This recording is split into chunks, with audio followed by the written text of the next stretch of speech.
Welcome back to another of our podcast. This is the Human Frequency Podcast. My name is Philip. I'm Rebecca. And as always, we will open with something we did last week. I believe a few episodes ago, Rebecca told you guys that I got this opportunity to teach high school kids about finances. I did that and it was fantastic. The kids, some of them were eager and some weren't. But overall, I really did enjoy the experience. And if I have the opportunity to do it again next year, I will gladly do it. It's called My Money Camp. For those of you who are interested in signing your kids up, the program is nationwide. And it's a really good way to introduce your kids into money since the high school isn't really doing a great job when it comes to teaching our kids about money and investing and how they should manage it. What about you? Mm-hmm. Oh, what I did? Yeah. Well, as you can see, we're in a new location today. We're actually at my shop. And so I worked. That was what I did last week. Okay. Nothing too exciting. Yesterday and Friday night, we went to go support our sisters who have a new venture that they have embarked on, which is cooking Trinidadian food. Yes. So we got to eat some really good Trini food. And I just worked, just the standard week for me. Okay. This week we're discussing this because Rebecca and I we have a 24-year-old, a 22-year-old, and a 17-year-old, three daughters. As a result, we like to keep informed about the things that are difficult for them. So we have been doing a lot of research, accidentally, I might add, into the things that are difficult for them to cope with these days, specifically jobs, relationships, and spending behavior. We thought that this is an ideal time to do a podcast on this very important topic. I'm going to share my view, and Rebecca will obviously share her views. The cool thing about doing it this way is that I give my perspective from a guy, and Rebecca give her perspective of why is it so difficult for younger millennials and Gen Z when it comes to those three specific topics. Yeah. Do you want me to ask you a question first, or do you have Sure. a question to ask me first? No, you can ask me. Okay. Why do you think it's so difficult for them these days, compared to when you were their age? Responsibility. They Yeah. have a different responsibility. Well, there's so many things, right? Like adulting is different now, and even being a kid is different now than it was before. And I think technology is the piece there that kind of pushed them off of the course of drinking out of hoses and playing in our backyards and things like that. Life was a little simpler. We weren't comparing ourselves with other people that we see online as much. I mean, sure, we would have probably bought like Vogue magazine or, one of these magazines when we were kids, Cosmopolitan, something like that. And I don't remember actually comparing myself to the models and things like that. Whereas nowadays it's like technology it's been a blessing and a curse for them. It's like, it's a blessing because it helps them to advance, helps us to advance. But for them, I think it's been kind of a curse because when they use technology, they're constantly comparing themselves to other people. They're constantly lessening their attention span. They're constantly, looking for something else that's better than what they currently have because they see that other people have that. And I think that's causing a big issue for them, in many different ways.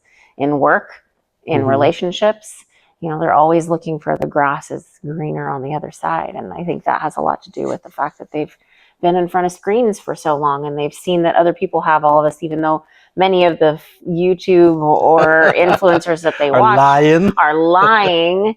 they're renting a house for a day or renting clothing for a day or whatever it might look like to make it look like they have this life. And our kids, unfortunately, are comparing their lives to that and feeling like they're not adequate enough and they're not making it good enough. And, at 22 years old, our daughter was saying like she should already be a millionaire. Right. And it's like, what? How does that work? I wasn't even thinking about millions of dollars at 22 years old. So it's just a different world for them now. Yeah. Or they think that they should be making six figures earlier. Yes. Like you're 22 years old, you get your first job, and somehow they're under the impression that they should be paid six figures for pushing papers in a basket. That just doesn't make sense. Yeah, and it also leads them to think they don't have to work for it. Right. They think it's just supposed to show up like that, like, oh, it's just gonna happen for me in a matter of a day. Or if I work on this for a week, it's gonna be this magical thing. And so they don't really understand, I don't think, the work they don't need to do. Social media have given them, specifically when it comes to job and relationships, it has given them this false impression that everything happens overnight. Yeah. And they don't want to take the time to do something or take the time to learn something.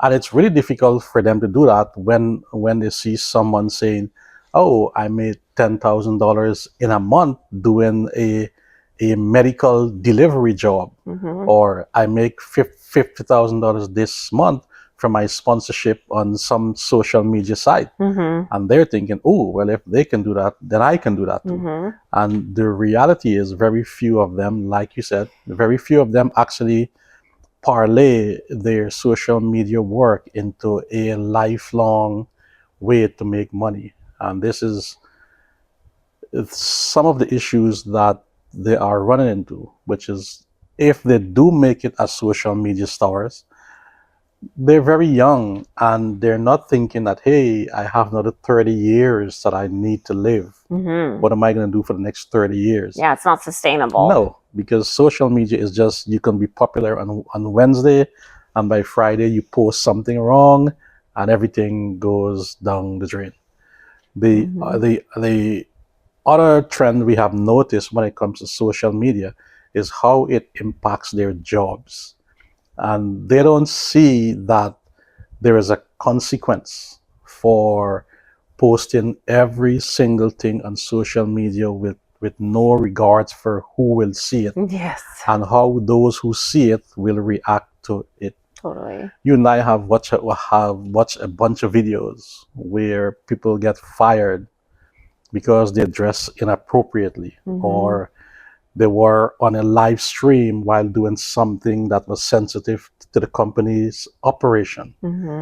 And they post this stuff and acting as if they're the victims here. Yeah. As if, oh, I don't believe they fire me for doing this stuff. And you go like the one guy said yesterday, it's unbelievable that you have to tell people you can't be streaming every single thing you do at work. Right. So it's you're at work. You are a boss, and I'm sure you would take offense if you show up one day and you see your employee doing a live stream. Unless it's about business. Yeah. Right. Yeah. I mean, unless it's about our business, and I think it should still be kind of like pre-organized. Like we should talk about it first, right? Because there is sensitive information. I think on one of the videos we saw, this guy was live streaming while he was doing payroll, and to me that was just like huge HR, like no, like you got sensitive information there, regardless of what you think people can see. Just not a good idea, And even things have changed in the workplace. Like I think I read a statistic the other day that it's like almost 60% of Gen Z thinks that workplace romance is okay. So it's okay for them to get in a relationship with their boss or their coworker. And from an HR perspective, like that's a disaster. It's a no-no, and so they're pushing these boundaries and these lines that haven't been pushed before or in a long time. And I think it's kind of to the detriment of their stability, long term. It seems as if they have adopted this attitude of blowing up the antiquated way of doing things. Well, at least what they perceive is the antiquated way of doing things, and do it the way they want to do it. Yeah. The challenge with what they're doing is that it's not rooted in reality. Right. And or pattern. Like right. Antiquated ways are patterns, right. Long-term patterns of things. They're trying to undo what's been proven for thousands of years to be the way to get stuff done or to be successful and efficient, yeah, in life.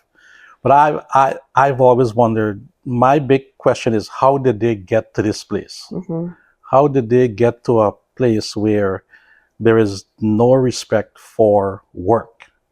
How did they get to this place where they think they can be rich overnight and somehow they are entitled to do very minimal work and become wealthy? And I think it's something either in one of our daughters said or something that someone else said, and I didn't know where. And you said this is why they can't deal with rejection. Right. Their emotional stability has been affected. They are what I heard them refer to as the participation trophy generation. Oh, our daughter said that. I think you said the other day our daughter had said because that. I remember when they were young, they would get these participation trophies just for participation. Everybody just for wins. Participating, right. And I was opposed to it because I thought it's not teaching them what it's like to fail. Right. It's not teaching them what it's like to feel pain. And on the road to success, experiencing failure is extremely important if you want to get there, because it teaches you some very valuable lesson. Well, with them growing up having not been taught what it feels like to fail, they think everything is, oh, once I do something, then I'm going to get something. Win. Yeah. Right? I'm just going to win every single time. Yeah. And this set them up for a very disastrous young adulthood. Yeah. Because once they enter the real world at the age of 18 and they try to push these boundaries, they are quickly made to learn that, hey, I realize you're a different generation and I respect that, but that's not how things work. For a while, it appears to be working for Gen Z and the younger millennials. It really looked like it was working. And the pandemic helped that a lot with the work from home. But it also hurt them because, our second daughter didn't get to experience the things that other people did, like a high school graduation. And I think that the losing out on some of those experiences at very integral part of their life, like a very impressionable part of their life, they didn't get to experience some very major things that pretty much everybody experiences, proms and graduations and, just get-togethers with their friends. And, they had several years there where they were just stuck at home. And so I think part of the social media kind of thing that they've kind of grasped onto was that's what they grasped onto, was like they're people in the ether, they're people on the internet, and I think this whole like lack of kind of letting them fail also it damaged their psyche in a way, because it's like they are extremely sensitive. The smallest things can set them off course. The smallest little things. It could even be like they posted a video and they didn't get enough likes, or somebody didn't tell them that they looked nice, or whatever it might be. They are notorious for setting expectations of what they think should happen, and then they are just thrown off track when it doesn't. Happen, and it could, like I said, it could be the smallest thing for them, and that's gonna be a major problem in any of their life, whether it's work or dating or anything. If you don't know how to handle rejection, if you can't learn that rejection is part of life, and that after rejection comes a healing time and then you Right. move on, Right. right? Then you're not going to make it very far, Yeah, it to me, they seek validation from outside of themselves. Definitely. They need And a like you cosigner. said, yes, they need someone to give them likes. Yeah. They need someone to agree with their opinions. If Mhm. you don't agree with their views, then they're like, you're out, Mhm. And we can attest to this because we, like I said, we have 3 daughters and we see this pattern of behavior in them every single day. But if you are a millennial or you are a Gen Zer and you're watching this, I would say like it's not your fault. Because Yeah. I mean, really, like you grew up in a completely different world. Mhm. Like you said in your class, it's a totally different world now. Like buying a house now is probably not very wise. Buying a house in the 50s, great. American dream. You can Yes. afford it. Your family lives here. You have the white picket fence, all the stuff. You guys grew up in a totally different world. And that's something to be said right there. Is it's not your fault that these are the things, that you guys are like dealing with. But there are some things I think that generation can do to help themselves kind of out of that, Yeah. I agree with you. They find themselves in a world they didn't build. Yeah. And they find themselves in a world that they don't have the power to make choices, Mhm. because all of the impactful decision makers are boomers. Mhm. We find ourselves in a country that's being run by people who are 50 or 60 years older than the current younger millennials and Gen Z. Mhm. The side effect of that is rules and regulations and choices being made based on how these 60-year-olds and 70-year-olds experience their younger lives. Right. And those rules that they are making and those expectations are totally out of sync with where the country is now. Yeah. I think I said to you this morning that we are living in 2025 as if we're still living in 1925. And that's because we're still telling the younger generation that they need to do all these things as if it is easy for them to do it Mhm. the same way it was back in 1925. Well, I feel It's like just not the even same. it's not the same. And I feel like even Gen Xers, I think that comes from a yearning for those things. Like Mhm. we all want that too. We all want the same things that all these boomers got to have back in the day. Mhm. And now they've created a world where that's not possible for us, Right. and that's kind of crappy. What? It You is guys unfair. benefited off It's of unfair. all of this. You got to buy your houses, make your investments, make your money, do all your things during a world that was like allowing you to do that. Yes. And then you get into office and you get into these powerful positions and you're still creating a world that only works for you and doesn't work for any of the following generations. Yet those generations are the ones that are supposed to come and pick up the pieces when you die off. To fix it. So it's like, how do we? How can we reasonably expect them to fix it if we're not giving them the power and, most importantly, the knowledge, the know-how of how to fix it? Mm-hmm. What's going to happen is, by the time Gen Z and millennials get to the stage where they are in control, Mm-hmm.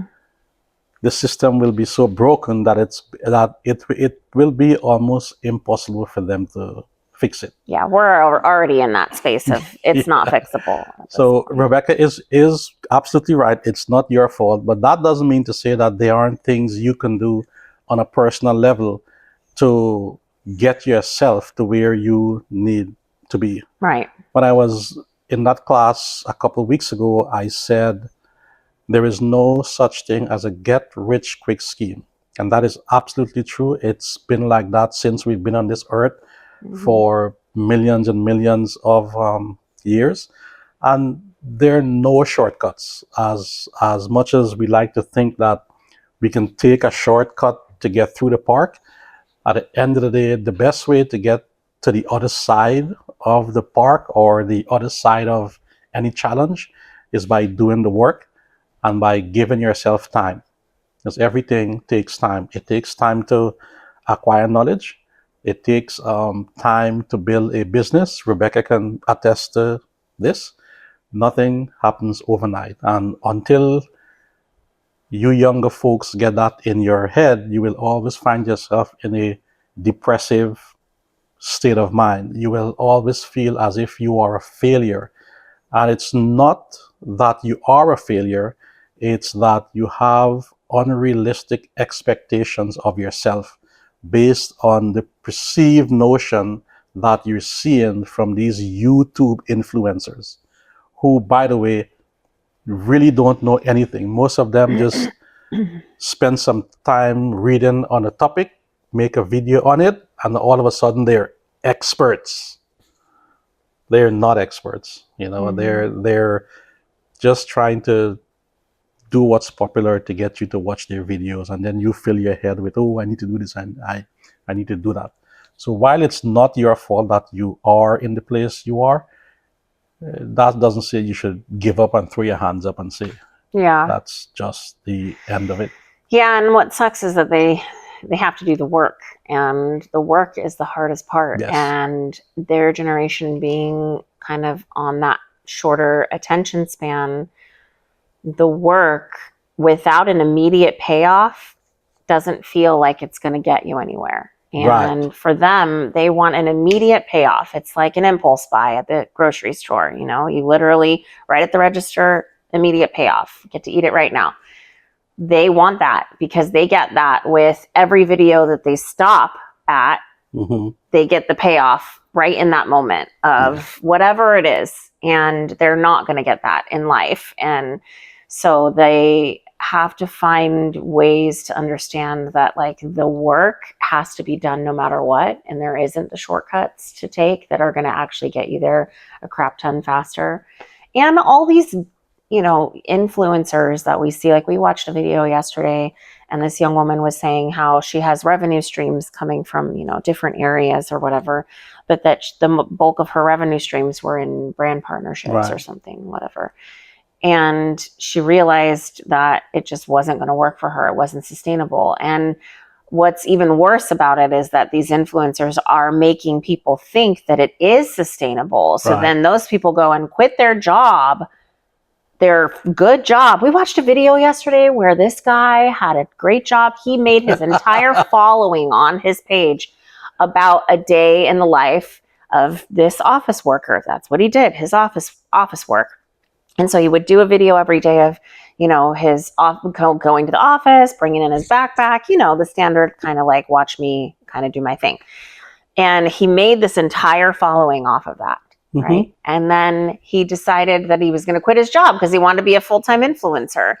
And then he started doing some content and realized that he's no longer relevant because the reason people were there to watch him was for the videos that he had started originally, where he could have, and please do this. If you are thinking about becoming an influencer full-time and you want to quit your job, don't quit your job.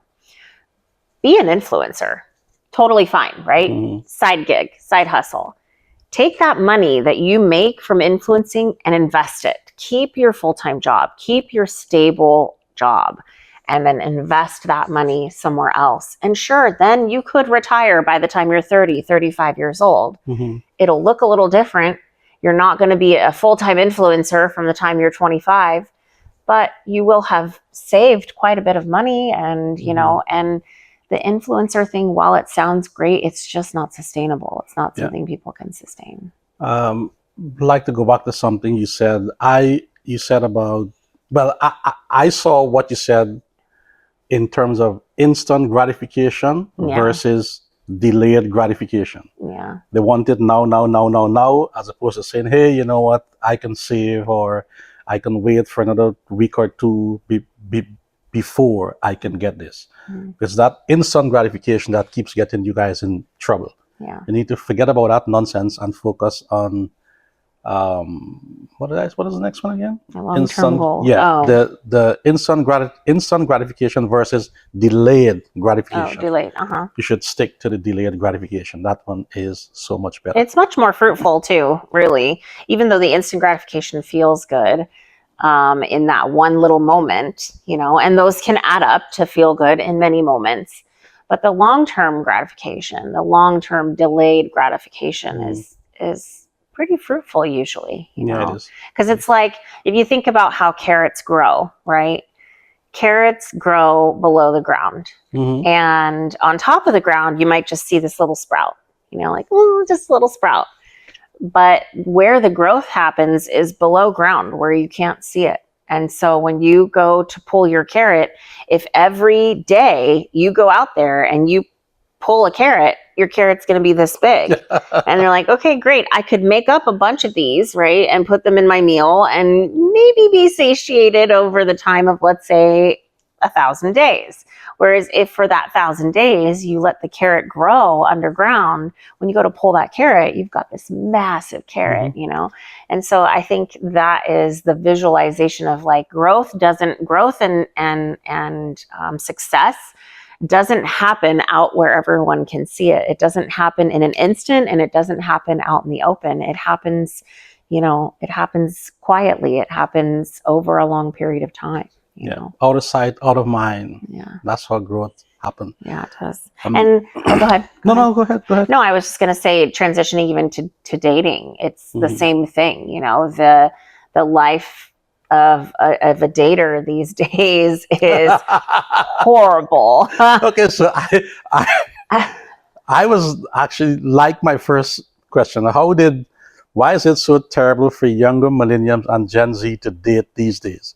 It's like they would rather walk through hell or walk on a pit of burning fire with glass in it than to go through this whole dating thing these days, because it is extremely painful. And I have a theory on how they got there. Okay, what is it? I'm probably gonna get a lot of flack for this one. And I'm going to emphasize this, in my view, Gen Z and millennials, both male and female, are victims of the Me Too movement. They are victims of social media. They are victims of the feminist movement. Mm. And I'm going to take the feminist movement first. The reason why I say this is because the feminine movement had a really good cause. In the 1800s and the 1900s, they rightfully fought for the freedom of women to vote, to work, equal pay, to be recognized as a fair and productive member of society. And that message lasts for pretty much 2 or 3 decades, for a long time. And probably by the 1980s, 1990s, they had seen a lot of success where women were being paid more, but not equally, where women were allowed to get a bank account without needing to have a guy there. Women were allowed to vote. Women can go and do whatever they want to do. They were successful in their messaging. Well, after they become successful, they looked around and they weren't relevant anymore to that degree. Anyway, they looked around and they go, well, what else are we going to do? We need to come up with a different type of messaging. And I'm of the opinion that's when they changed to the philosophy where women are equal to men or better than men. And in order for women to succeed, men has to fall. I don't need no man. Right. And that type of messaging resulted in a lot of slogan like, I can do it myself.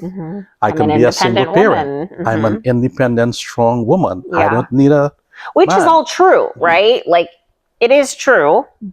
They're statements. Okay. But it doesn't need to be at the forefront of a movement that's supposed to be inspiring men to accept women as their equal. Like if a man hears messaging that he's just being, well, women are better than you anyway, and constantly being put down, what reason does he have to think like, yeah, women do deserve equal pay? Yeah, women do deserve to have, if we take it way back, tampon machines in the manufacturing facilities. Yeah. Like, that's how women fought back in the day. Now the messaging has changed to a very it's aggressive yes, one. it's a very aggressive and I hear what you're negative saying. one, where it's open season to attack male.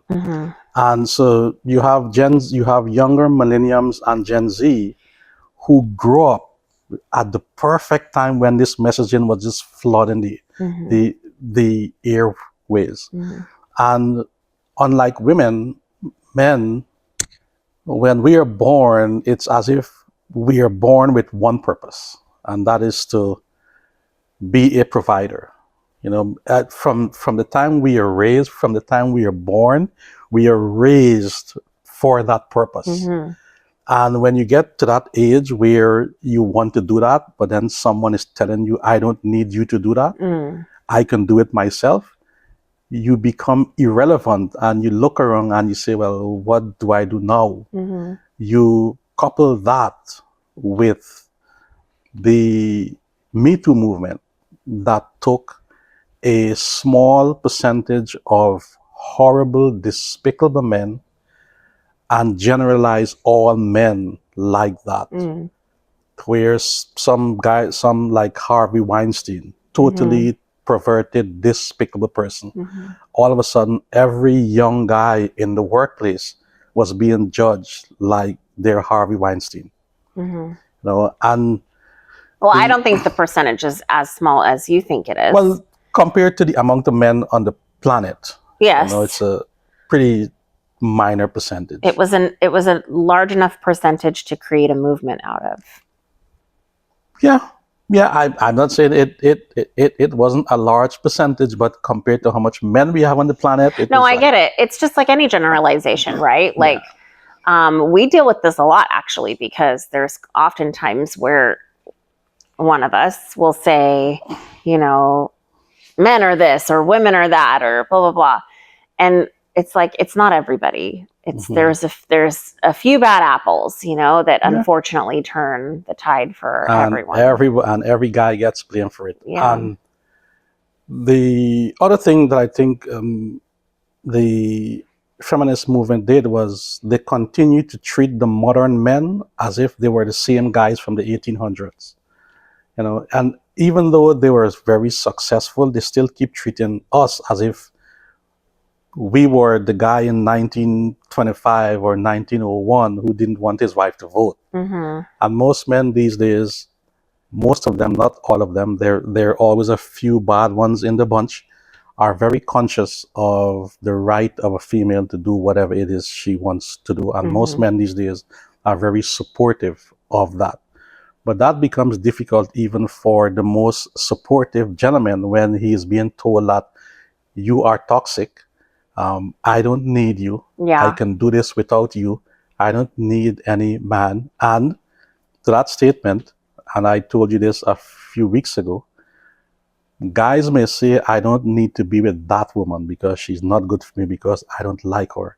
But never in the history has men said collectively that we don't need women. Despite the previous ill treatment of women back in the day, men have always recognized the importance of women. We back in the day, they did some awful things, but it was never, I don't need women. They treated them like they were second-class citizen, but it was never, we don't need them. Women these days is like, I actually don't need you. I can do this without you. And it's really hard to get a young man to not feel as if he is not worthy of anything. After he has been raised to be one thing, now he's been told that one thing isn't needed. And so most of the Gen Z's young men find themselves lost. Yeah, they don't know which way to go. They No. don't know who they're supposed to be. They don't know what they're supposed to do. They're just lost. And I mean, I do think that there's, a lot of young women who kind of make that situation worse. They do scream it from the rooftops that, like, we don't need a man. We can do this on. And I mean, I don't even know when it actually started. Obviously, like, Beyonce had the whole, like, independent song, Right. and it became, like, in the early 2000s, I think there was a lot of, like, independence of women. But at the same time, I think that is also something that isn't necessarily women's fault either, because we've been suppressed forever. And, the unfortunate thing is that men have put us in our place. They might not say, we don't need you, but they have put us in the place where they do need us. And, I'm sure way back when, it was just as a childbearer, just as, a house cleaner, just as those things that, carry back to those old school gender roles, which I've noticed is actually coming back, because the guys don't know what to do. And the girls are kind of going, well, what do we do? And so these old school gender roles where the woman stays at home and the guy goes out and work. And now even sometimes they're swapping that, where stay at home dads, mom goes off to her career. And so I think that's kind of a beneficial thing that has come from it, is that even though there are still roles, they're not as solid and defined as they were way back when. And they're not as, they're a little more fluid. They're not quite as set in stone. Like, well, a woman's place is in the kitchen. Yeah, a woman's place is, yes. To be a mother. Yeah. And, so now it's a little more fluid. That's part of the progress we have made. Wonderful progress. Yeah. And but everybody's still running around like they just have no idea what to do. And they're always looking for the next best thing. They're always looking for the grass is greener, Like I said to our daughter a couple weeks ago, I feel like, they go out on let's say a date with somebody, have a great time, oh man, this girl was great. She checks off the boxes. She's just so great, blah, blah, blah. But the moment that guy gets home, instead of reveling in the beauty that was his evening with this wonderful woman, he gets on his phone and he's swiping right, swiping left. He's out there already looking to see, oh, well, this girl messaged me. She's hot. She's got a lot to offer, blah, blah, blah. The girl who he just went on the date with, who was a great candidate for him, out of sight, out of mind. Well, I think both women do the same thing too. Yeah, of course. No. I was just using it as an example. Yes, absolutely. It's happening on both sides. Same thing. They're all looking for something better. This lack of focus, or thinking that the next person I meet will be the one. Yeah. And we saw one where this young woman went out on 5 dates in 5 days, and you go, well, it's kind of impossible to make a connection if you're going on a date every single night. And she was complaining how it's awful. Well, of course it is awful, because you're going out on all these dates, and that that has left them in a place where they're both sexes are uncertain as to who should do what, and what is it, and what they should do. And that to me is a result of the many years of misinformation or abusive behavior of the feminist movement. And we definitely are in a place where we need to recognize it, and we need to address it before this generation is reclassified as the lost generation. I think they're already there. I don't know that they have the capacity to turn this around. I think this generation will be the generation that does not have children. Which yesterday I was saying, for the first time in like a decade, I've seen 3 pregnant women in one day. weird. That was weird. You just don't see that anymore. No, You don't see you that. don't see a lot of pregnant women. And Although that could be, there is some economic reasons behind sure, that of also. course. But still, you don't see that a Not lot like you anymore. did in the 90s. No. Not like you did in the 2000s. I mean, you would see younger pregnant women. We're not talking about, these geriatric pregnancies over the age of 35, 40 years old, but like, girls, women in their early 20s. It used to be pretty popular to have kids by the time you were in your early 20s, So I think they're definitely, like you said, definitely kind of lost and not really sure which way to turn. And one of the things that we've heard pretty consistently has been they're all searching for the same thing, and none of them can provide it for each other, which is depth. They all want to be able to have depth in their relationships and depth in their conversations. Like, they're tired of the small talk. They're tired of, the back and forth little itty bitty things. Yeah. They really want to be able to learn about somebody with depth. The problem is that they don't know themselves at that deep level yet. So they can't know anybody else at that level. Right. And so they think it's the other sex's problem. Like, oh, well, none of these girls give me the depth I'm looking for.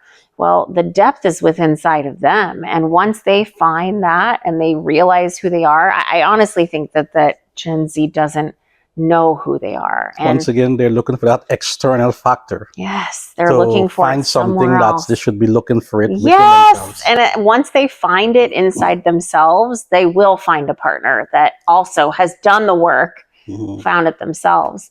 And I just think they just don't. And granted, our brains aren't fully developed until we're like 27 or something like that. So they're still growing. They're still learning about.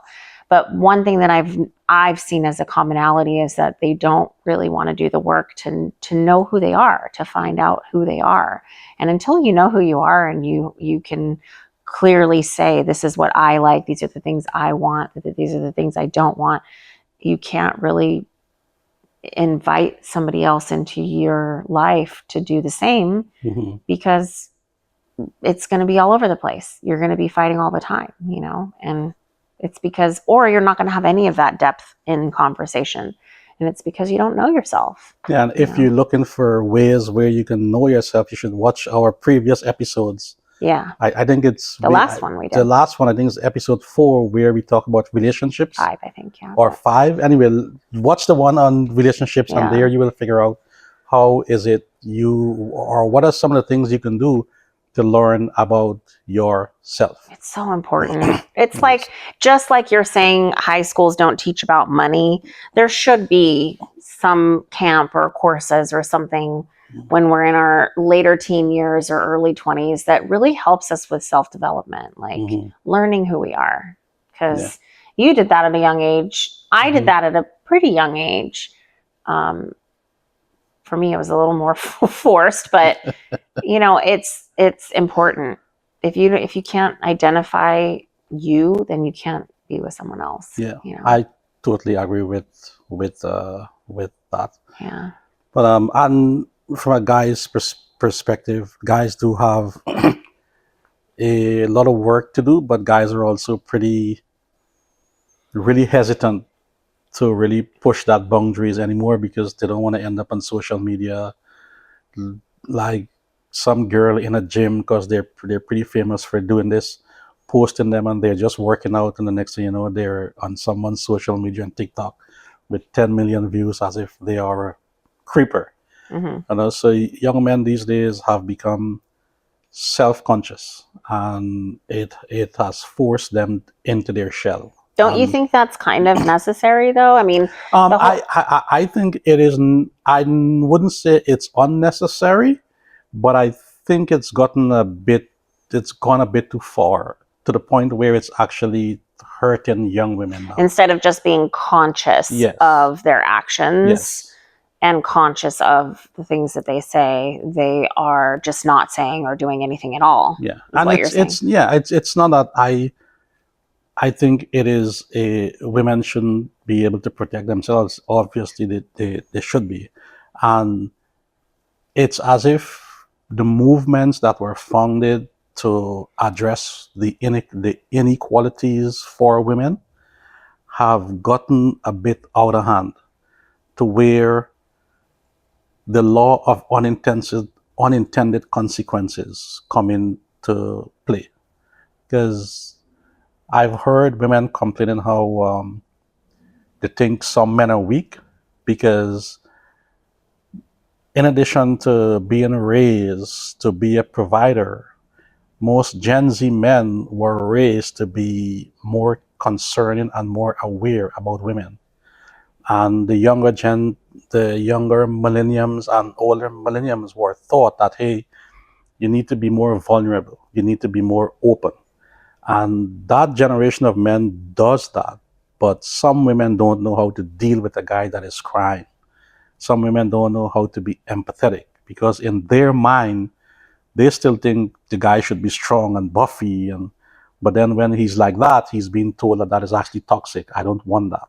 So most of them are also confused. One, and naturally, and I've mentioned this, it is it is a nerve-wracking experience for a guy to go and talk to a girl. It is. The guy is thinking if she's having a bad day, he's thinking a whole host of reasons. And underlying that is the fear of rejection. He doesn't want to be rejected. And you take all the I don't need you, man, I don't need you to take care of me, I can do it myself. You take all of that stuff and you add it on the natural fear about talking to women, it just makes it more complicated for young men. So most of them have just decided to just, you know what, I'm just going to check out.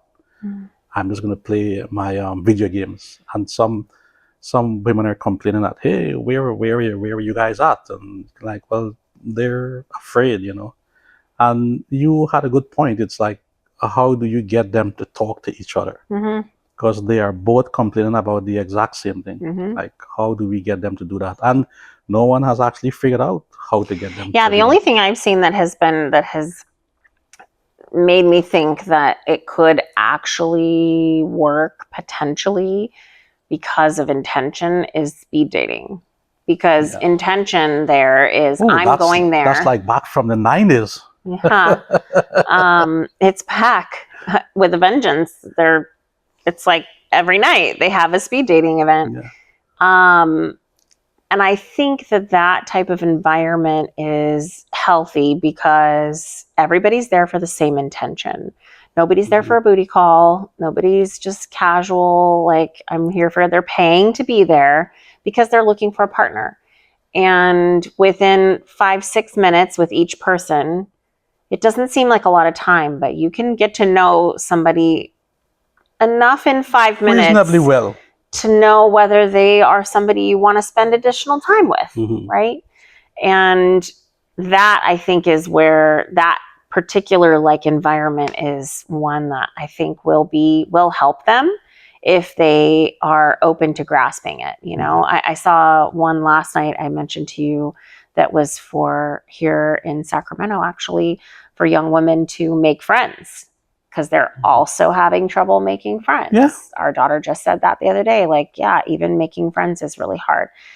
And this was like a speed dating for friends where they bring you in to kind of pair you with other young women who are have similar interests or similar career goals or whatever. And then you just kind of, you know, engage and find out if you are a match, like on a friend level, you know. And it sucks that they have to do that to find quality people. But it is a great solution, you know, I think, because the intention, it's all goes back to the intention of something like that. You're not going to pay for or go to and take your time to go to an event like that unless you really want that. Yes. You know, and that's important because that means that everybody in there really wants that. Yes, that's one solution. And I would add, get off of social media. Yeah, gosh. You know, the one good thing our oldest daughter did was she doesn't do social media. She doesn't do personal social media because she was wise enough to realize that it was mentally affecting her. So she doesn't do it. Get off of social media and start and force yourself to live in the real world. Yeah, go join. Our daughter does a lot of this kind of stuff. Join a running club, join a hiking club. Take some golfing lessons. Yeah, she did her Some golfing golfing. lessons. Like, try to do something that's engaging with other people in the human space, in person, because that type of engagement is going to be really important. Yeah. And the other issue we find they're struggling with is spending money. Yeah. That is a big one. And there is this thing called doom spending. And it's where they just spend money with very little or no regards to the future. And I tried to figure out why they're like this. And the truth is, they don't care. They don't care. And I don't blame them because they look at the economy, they look at the country, they look at their parents, they look at their grandparents, and they see all the wonderful things they were able to achieve. And they're looking around. Some of them are working 2 jobs, some of them are working 3 jobs, and at the end of the month, they're still broke. They're like, what am I working for? My company doesn't care about me. I'm barely making any money to get by. I'll never be able to own a property if I want to. So what's the choice of trying? Their solution is to just spend money.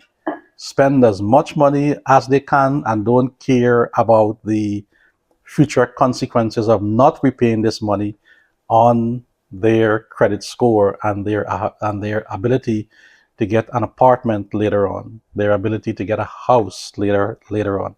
They just don't care. And it's not their fault. They don't care because the economy and by a larger extent the country has failed them. They've given them no reason to care. And this whole epidemic around buy now, pay later, Affirm and Klarna and Afterpay and stuff like that is a huge disaster for them.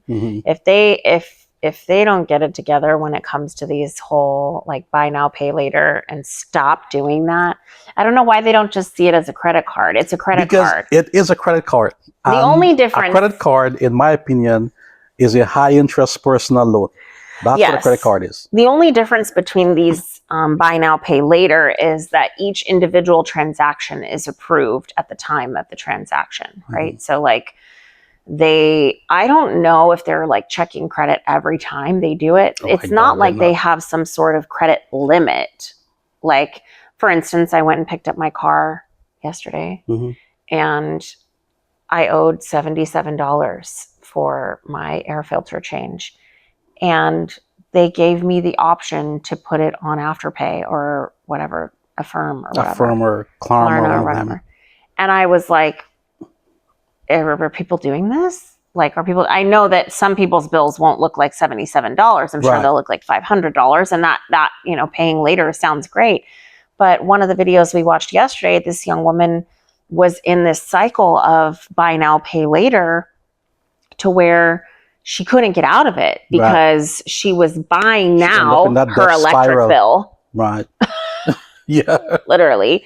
And paying later, but the pay later came, but she still needed to do buy now again because she didn't have enough money from her paycheck. Exactly. And so it was this snowball, this avalanche of financial disaster.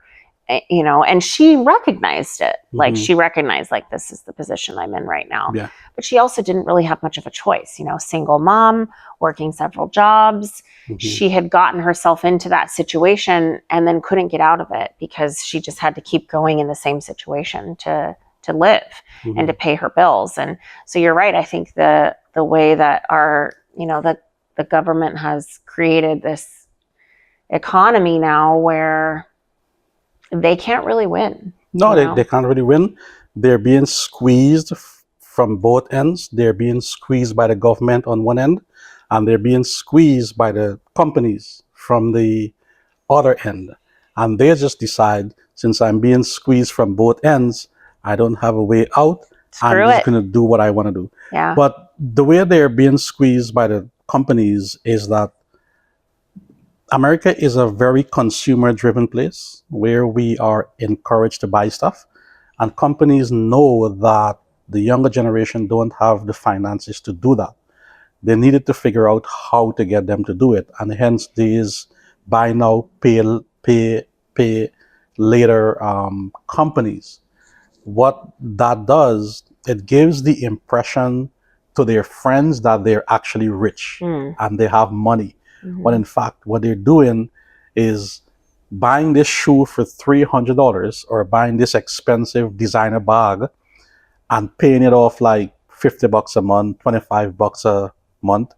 And of those three buy now, pay later companies, only one of them or two of them, I think, currently report your credit Your credit. activities to the credit bureau. Mm. And I think Affirm is the one that don't, if I'm not mistaken. Mm. And most of them, once again, they're on YouTube making videos about not paying these money back as if it doesn't matter and everything is going to be great. Listen, if a company give you money, they're going to find a way to get it back. Ever heard of collections? And that stuff actually show up on your credit report too. And it's not like you can just file bankruptcy and get rid of it, but it does show up on your credit report. Well, you could file bankruptcy and get Except rid it's of there it. for 10 years. Except it's there for 7 years. And the problem is that like you have to, when you're adulting, you have to do other things like buy a car or, get a credit card so that you can, have some extra spending money or whatever that looks like. Your credit does matter in the end. It sucks. It's some stupid number that for some reason wealthy people don't have to really worry too much about. But as the poor folks, we do have to worry about it. We do have to worry about what our credit looks like because we won't be able to take advances and make advances in our life if we don't keep our finances in order. And I'll be honest, I learned that at a pretty young age. When I was in my 20s, I had, small accounts that I was one of those that was preyed on by the colleges where they would, say, oh, you're approved for this credit card and blah, blah, blah. And I defaulted and some of my accounts ended up in collections. And it took a long time for me to be able to get my credit back on track. Not even just time, but patience and an actual plan to get my credit back to where I could actually, go buy a car even, again, you did the work. I screwed it up just like they're doing, but I did the work to get it back on track. And there is that's why I'm saying you can do bankruptcy. It does, come off later on, and I filed for bankruptcy when I was 21 years old. Wow. Because of that reason. And that wasn't a fun process. And it costs money. I think some people think bankruptcy is free. It's not free to file for bankruptcy. You have to pay money for that. And so when you file, when you do these things and you're just kind of making these decisions like, oh, well, it's fine. It'll go away at some point. Like it is going to go. I mean, these people online really think that it's just going to go away. Like they're not going to ever have to pay it back because they don't want to. Right. And it's like, no, doesn't really work like that. In fact, those companies can come and like actually take money out of your bank account. They can levy things. They can. And that's what I think they're not getting. They don't see the fine print when they sign up. And I am pretty sure somewhere in that fine print, it says, we can garnish your wages. Yes. We can reach into your bank account and take that money from you. By any means. It's their money. Necessary. It is their It's not your money. So if you're out there thinking that it's free money, it's not free money. But Rebecca did mention something that I would like to mention briefly, and that is education and college. Yeah. We were at the market yesterday, and I was talking to this. What do you think she was? She was like 13 years old or something like that? I think she's like maybe 15, 16 years old. She helps her dad they have a farm market, and so she helps her dad, sell produce and stuff. Yeah, and I was saying to her, it's because she wants to go to college. So I said to her, don't go to school and get one of those ridiculous, useless degrees. Get a degree in a STEM field, in the medical field, or whatever professional field, or a business degree. Those three things will almost always guarantee you a job. If you get a degree in political science, literature, strategic communication, physical Photography. therapy, photography, acting, some type of history degree, it's okay to be passionate about those things, but at some point you got to make real money to live. Yeah, and you And to have to do that, be, I mean, you pretty. needed something that will actually help you make money. And if you're going to spend $200,000, you might as well spend it on something that will make you money. I think that people who go after degrees that are in the cultural arts or liberal arts kind of space, they are passionate about that thing, let's say photography, right? Most of those people are probably going to end up either not having a great job or doing some sort of like being a professor of that particular thing, right? Like going into the space of, teaching other people about whatever history or whatever that thing is. But that, just like becoming a professional sports player, is few and far between. There's not very many people that have that type of degree that actually go on to do something super fantastic with it that's going to sustainably make them money every month. But and granted, that's another generalization, so we're not saying everybody. I'm sure if you have a photography degree, there's some people who have gotten a degree like that who are professional photographers and they are great at it. But they're probably the majority, 1 in 1,000. Yeah, the majority that does not happen for. So choose a major that's going to be, and go to community college. Like, Yes. I saw a young lady the other day. She did this video where she was talking about how her goal was she wants to be a teacher. And she's like, and knowing that I want to be a teacher doesn't make enough to pay off college debt. She is very matter of fact. She knew. She was like, I will not be making enough money to pay off college debt. She said, so I did my entire schooling in community college. And she's like, I'm about to enter my junior year, which I didn't know was possible, that there are now programs. I looked it up the other day because I'm thinking of going back to school. And there are programs now for bachelor's degrees at community college. Do it. And she said, she goes, they might come looking for me for this, but she goes, I make money off of my community college. She says, because they are just waiting to give community colleges funding for education. And so when you get your financial aid through there, most of the time they're just going to send you a big check and they're going to say, pay for all your tuition, pay for your books, pay for this.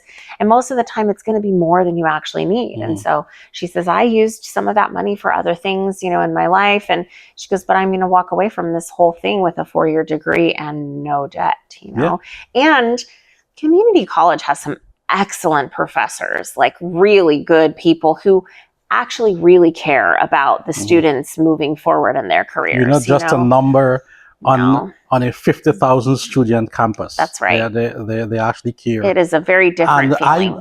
I did community college also, and I thought that the same subject that you learn in there for maybe $100 a class is the same thing you're going to go to a 4-year school and pay $1,500 for. And to me, that never made sense. It doesn't make sense. If you do want to go to college, take the community college route. At least for the first 2 years. Yeah, it will save you so much money. It's general education. I mean, and even this young woman took it a step further. She, during her junior and senior year, or maybe just her senior year, she took, instead of taking AP classes in high school, she took the same type of class in college, because her high school would recognize that class so that she could graduate high school. But she said she was able to knock out some of her college courses in high school instead of taking an AP class. And she says, I would talk to my friends about their AP math or whatever, they were AP calculus. And I'm over here in a college math class trying to get that knocked out. And it's the same requirement.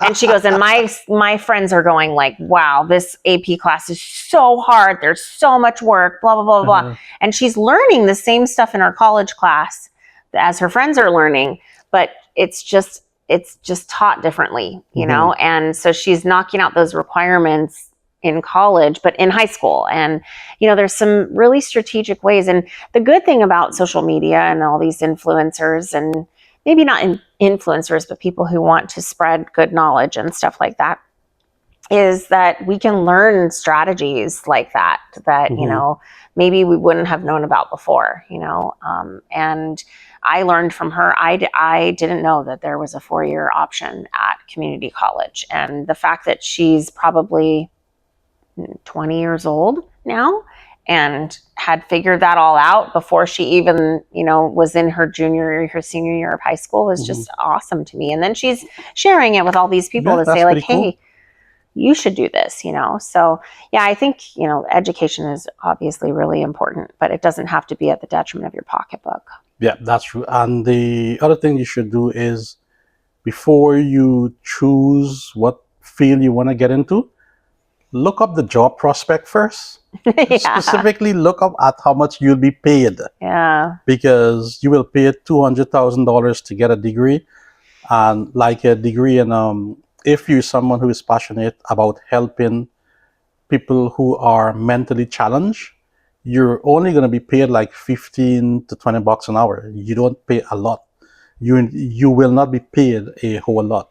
But the degree itself can cost you anywhere between $150 to $200,000 if you choose not to go to a community college and you went straight to a 4-year school. Mm-hmm. It's going to cost you a lot of money for a job that's never going to pay you a whole lot of money. Yeah. That's similar to what the young lady you talked about. Yeah. She was wise enough to look up how much she will be paid. Mm-hmm. And decided, I do want to do this, and she accepted that she will not be making a lot of money, and she strategized her college pathway to make sure she doesn't end with a lot of student debts. Very smart. If you're going to use the government student loan system, only fill out the paperwork for the FAFSA. Do not fill out the paperwork for the student loan part. They will send you 2 sets of paperwork. One will be for FAFSA and one will be for student loan. Shred the student loan one and fill out the FAFSA ones. Oh. That's the one you need because that is a grant. And that money you don't have to pay back. No, you have that all wrong. That's what I did. FAFSA is financial aid, like federal financial aid. Yes, it is federal financial aid. It can include all kinds of grants and loans in that whole process. Right. What I'm telling them is don't do the loan paperwork, just do the grant part. Don't get loans is what you're saying. Don't get loans. Okay. Just do the grant part. Fill out the paperwork for the grants. And there are plenty of grants. And there are also a lot of scholarships out there that require you to maybe write a paper or something like that. That is sometimes don't even get used up. Like sometimes they're not known about, or there's hardly anyone that has applied for them. They're just small companies that might be giving $500 here, $1,000 here, and it doesn't sound like a lot, but when you're buying supplies and you have to pay for tuition and stuff, like all that adds up, so there's a lot of options out there. There's a lot of money out there. Yeah. You just have to find it. I personally don't. I would rather you see getting a degree or education as more than just making money, because I've realized the way someone perceived who I am is really different based on whether or not they know I have a degree. When you don't have a degree, they look at you, they kind of, let's be honest, they kind of look down on you. Like, oh my God, you didn't have the discipline to finish it. And when they find out that you do have a degree, all of a sudden there is this elevated perception of who you are. They just see you differently. And a few days ago, I was hanging out with our oldest daughter, and she was saying she ran into an old classmate of hers like 6 or 3 months ago. And he was saying to her how he's in law school, he's doing all this stuff, and he's all excited. And then he says to her, so did you finish college? And she told him no, which she is finished now. She just finished like a couple of weeks ago. She told him no. And she said she can visibly see his face change. The way he interacted with her just went from 10 to like 0. And then she's like, wow. It may not get me a lot of money, but it's the perception that it gives to people that she finally learned. Now, I'm not saying everyone needs to go to college, because it's not for everyone. That's just the truth. But just something to consider if you decide that you want to do it. Yeah.